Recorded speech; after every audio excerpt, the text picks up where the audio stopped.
In this episode, we'll learn how to create custom agents. A custom agent is designed for a specific task. Instead of repeating the same instructions every time, you can define them once, reuse them whenever you need them, and keep results more consistent. Let's see how this works with a practical example. We're going to create characters for a movie with a Mad Max aesthetic. To begin, from Home, open Agents in the top right corner.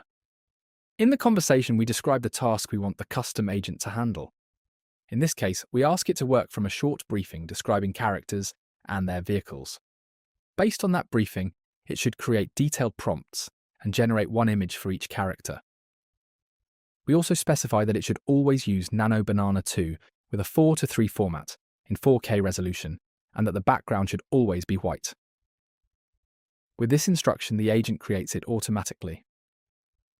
Another way to create a custom agent is manually. For this, open the Agent's drop-down menu and click New Agent. This opens a window where you can rename the agent, add a description, and define exactly what you want it to do whenever you work with it. If you choose this approach, we recommend using the agent to help you create it, as this will usually result in a more detailed instruction. Further down, you'll see the option to select which tools you want to enable for that agent. By default, all tools are selected, but you can adjust this depending on your needs, especially if you want the agent to focus on one very specific task. If we continue scrolling, we can choose whether this agent should remain private, only for us, or be shared inside projects with other people, so the rest of the team can use it as well.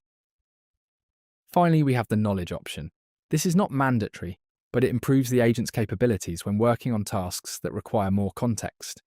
Here you can upload any supporting information your agent may need: a company brand book, a TV show Bible, campaign guidelines, brand colors, or any other information that is important for the task you want the agent to perform. To finish, click Create, and your custom agent is ready to use. Now you can select it manually from the drop-down, or simply ask the main agent in the conversation to start working with that specific custom agent. Now let's test it. First, ask it to create a new space where we'll work on the project. Tell it the name you want to give to this space and where you want to save it, especially if you have several projects open and want to place it inside a specific one. Once the space has been created, ask the agent to open it. Next, using the custom agent we just created, we ask for 4 characters for a movie with a Mad Max aesthetic.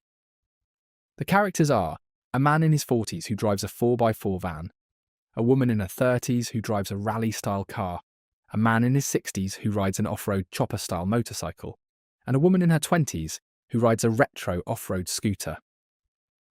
We also remind the agent that both the characters and their vehicles must have a clear Mad Max aesthetic, with a post-apocalyptic, rugged, aggressive look that feels at home in a harsh desert survival world. After sending the instruction, we can see how the agent starts building the workflow inside our space. Once everything is set up, it asks whether we want to run it. We confirm and the 4 character variations are generated.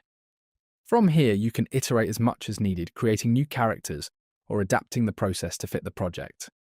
Everything happens directly from the conversation with your agent, without needing to build each step manually. From here, experiment and see how custom agents can fit into your own projects. See you in the next episode.